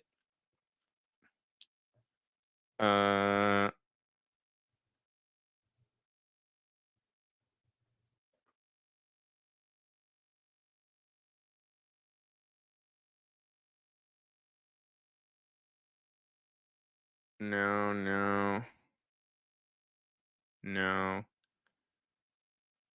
Yeah, okay. I can't find it at the moment, but there's something else I want to show you guys. This is a supercut of Gazans speaking under anonymity. And once again, if you speak Arabic, you know that this is an accurate translation. شوف حماس مرزوق حماس يا رب يقتلوهم اليهود يا اليهود احسن منهم اليهود بعطونا اكل وبعطونا الدنيا وبيعملوا لنا الدنيا وبعطونا الطريق بامنه وايش يفضح ارضهم اليهود حماس اخذ ابني حماس اخذ ابني حماس وين وداه ليش اخذ ابني مني حماس ايش عمل له ايش عمل للقطاع دمرتنا احنا شعب غلبان حماس اكلتنا اكلت كابوناتنا اكلتنا حماس So Kabonat, this is something you have to be familiar with, specifically like vocabulary related to the war, is like coupons.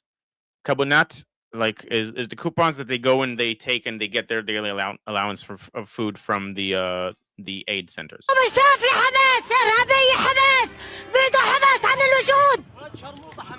هذه تنظيم ارهاب داعش اصعب من داعش كسوا خدهم كسوا خد عظم سنوار اخو شرموطه طلعوا هذا حماس طختنا حماس حماس اخوات شرموطه هذول اخوك في الرجل عشان كابونات بيسرقونا للشرموطه كابونات في شكل عندنا كل بيسرقوه كلهم بتخبوا اخوات الشرموطه في قطر اخو الشرموطه بتكلم بياكلوا واحنا خد حسبي الله عليها حماس ينتقم منها حماس دمرونا دمروا اطفالنا دمروا بيوتنا احنا كنا عايشين احنا نهداه انتوا قلتوا حكمونا بدناش حماس كل الشعب بكره حماس احنا مضطهدين من حماس كنا الله ينتقم منك يا سنوار الله يشحمك يا رب ابرع والله فرحت لما انكتب قتلتوا السنوار اللي دمر وقتل اطفالنا. جد؟ والله العظيم ذكرت.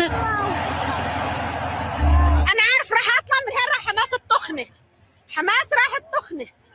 انا هلقيت شهيده عشان اللي حكيتي؟ عشان حكيت. Shahida is a martyr.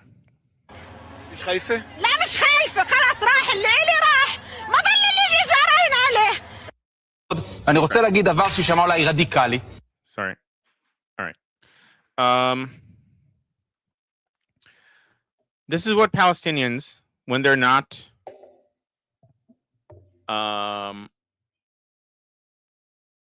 when they're in an area that is under IDF control,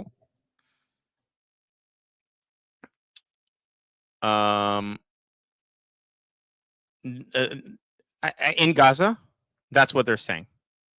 A lot of them, at least. Some of them are, pro Hamas, but this is what, like, regular people, that's what they feel about the war. They know that Hamas is using them. Hamas is stealing their aid so that they starve, so that then they can say, look at how the Israelis are starving Hamas.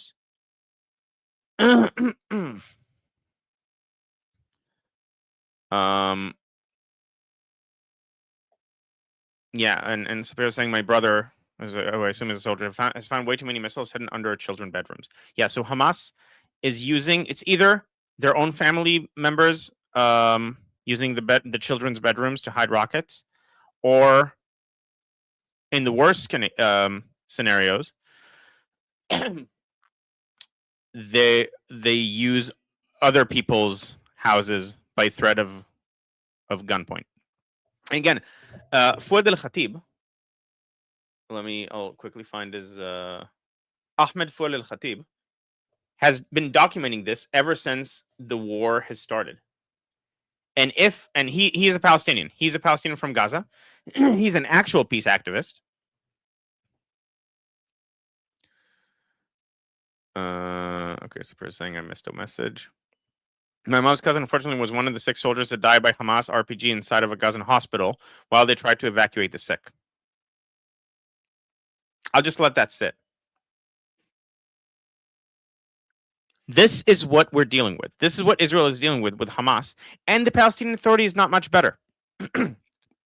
It's just as willing, under different methods, to sacrifice the Palestinian people for its own goals. If the Palestinians are no longer poor, then the Palestinian Authority is no longer getting donations.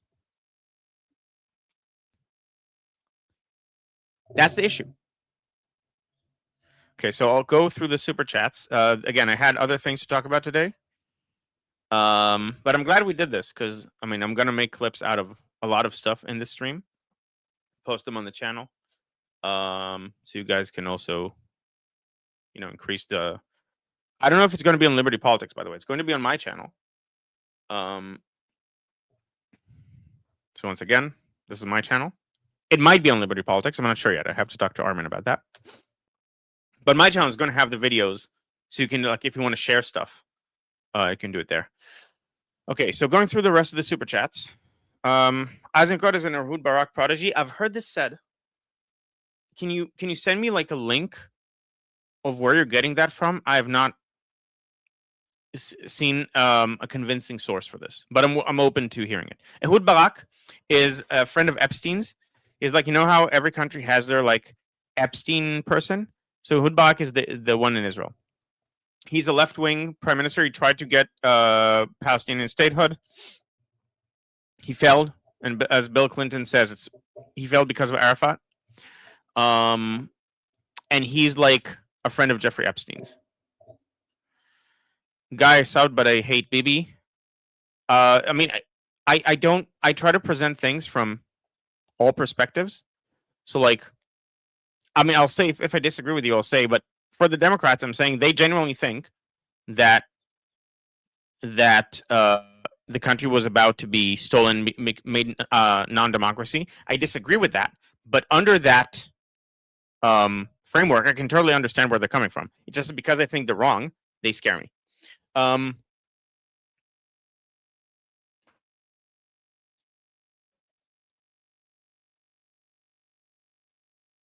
Okay, so Maybe U.S. okayed, but hard to believe Mossad had shallow understanding of Kurdish groups vis-a-vis Iran.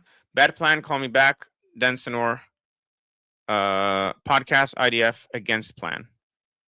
Again, we don't know. A lot of this was about, again, the Kurds. I don't think they want to break up Iran. They have too many Iranian agents, and I think it was just a fuck up. I mean, I think they genuinely did not see the backlash coming and the implication that this would break apart Iran. Okay, so Bobo is saying I'm pro Ben-Gvir and pro Bibi. And Agent Anderson is saying, consider Aliyah, Israeli politics as a barrier. Thank you for the super chat, and thank you for the super chats, Bobo. Now back to Bobo. I'll try to do this briefly, but the stream did not go. Not break up Iran, just dumb plan. Yes, I agree, Rappaport.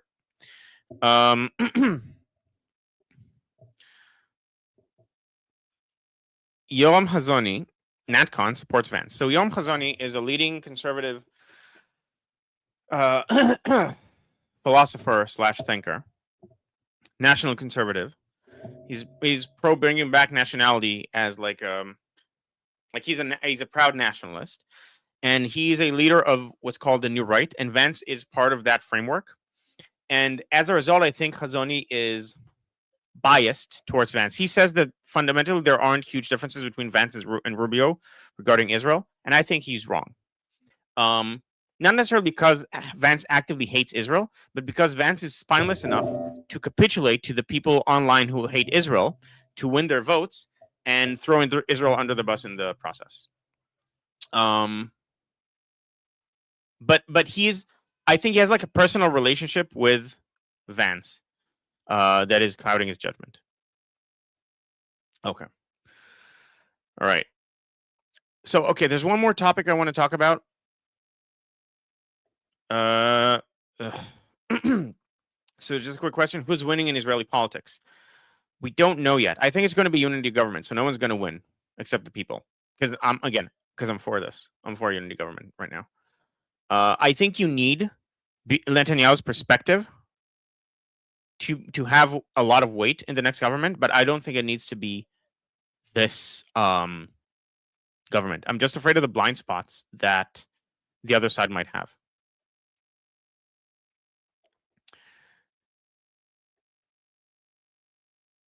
Yeah, so I'm a fan of BDS as Bibi derangement syndrome, as like a phrase, because of the double meaning.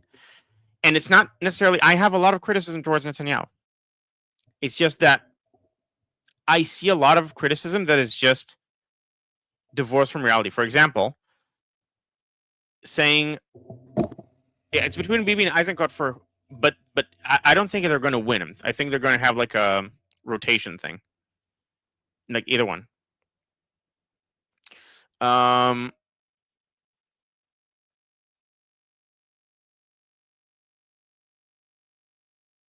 Like if you say that Netanyahu wanted Rabin to be assassinated, when he explicitly and against a roaring crowd said in protests against Oslo, when people were shouting traitor, he said he's not a traitor. He's not a traitor. He's a political rival, and he's wrong, and he's gonna get out of the way after the election, because we'll win. But he's not a traitor. And so, like, a lot of people have a tribute to Netanyahu. Like he wants to stay in power because he can get rich this way. Netanyahu can't get rich by being in power more than, like, if you see Ehud Barak's net worth and Netanyahu's net worth, leaving politics is the best thing that can happen to Netanyahu. He's going to make so much money being an advisor and stuff like that. I think he genuinely wants to help Israel. I disagree with some of the things he thinks, but I think he's genuine in his want to help Israel.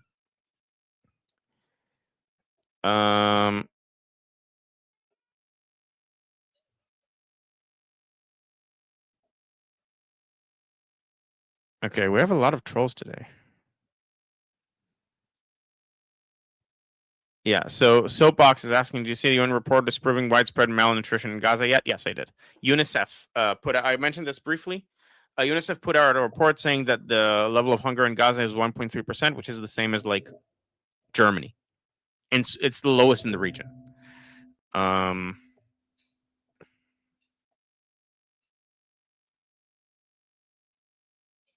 Okay, no, Ronnie, don't engage. There are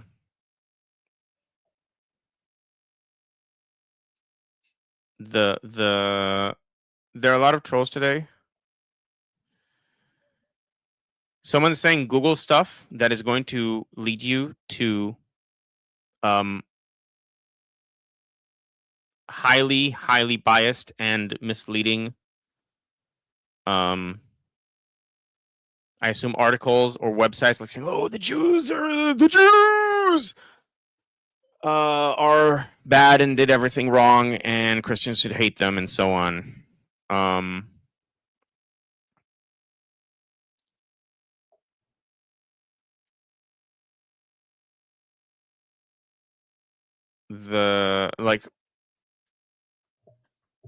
It's not worth engaging with these people, really.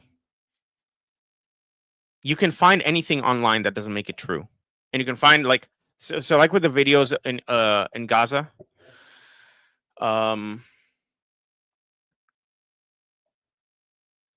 That like you see a child with like skin and bones, and the caption says, "Yes, and this is a child in Gaza," except it's not a child in Gaza; it's a child in Yemen, and probably someone who has a condition that makes him look this way. But by the time the if it's in social media, by the time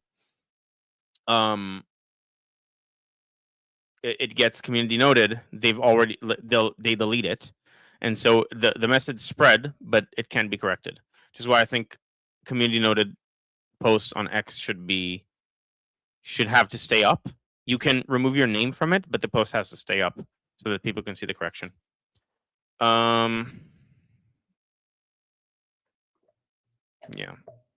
Yeah. So Soapbox, thank you for bringing it up. I only mentioned it today. I haven't mentioned it yesterday, and I also wasn't here last week.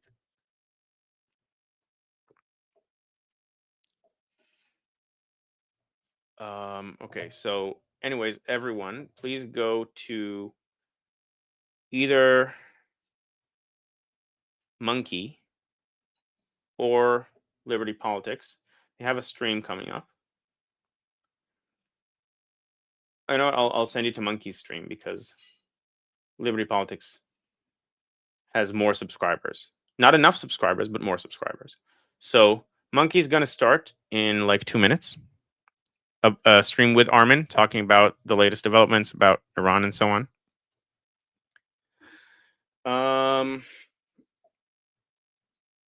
Put it in the chat.